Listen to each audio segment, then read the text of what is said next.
Hello বন্ধুরা, আজকে আমি একটা নতুন রেসিপি নিয়ে আসছি। শিম আলু দিয়ে ভাজা। শিম আলু ভাজা দিয়ে খুব ভালো খাওয়া হয়, খুব টেস্টি লাগে এটা খেতে। আমি আজকে শিম আলু ভাজার মধ্যে একটু বেশি পেঁয়াজ কুচি দেওয়া হয়েছে, খুব ভাল লাগে।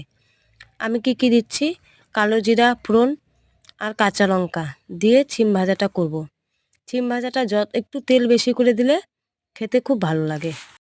শিম ভাজাটা ভাজার উপরে নির্ভর করে যেটা কেমন লাগবে খেতে। তোমরা একবার ট্রাই করবে বাড়িতে, এটা দিয়ে পেট ভরে ভাত খাওয়া হয়ে যাবে। একটু সময় নিয়ে ভাজলে কি হবে, জিনিসটা খেতে খুব টেস্ট লাগবে। আর যতটা টেস্ট হবে তোমার খেতেও ভালো লাগবে। আর আমার একটু সর্দির মুখ তো, কাজে এটা খুব ভালো কাজে দিবে।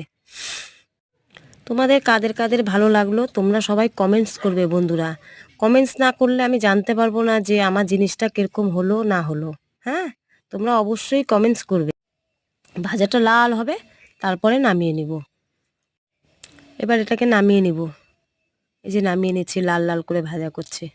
এই যে মুগ ডাল মূলো দিয়ে করছি। ডালের মধ্যে মূলো দেওয়া কারা কারা খুব ভালো লাগে, টেস্টি লাগে খেতে। এত অসাধারণ লাগে যে বলার মতন না।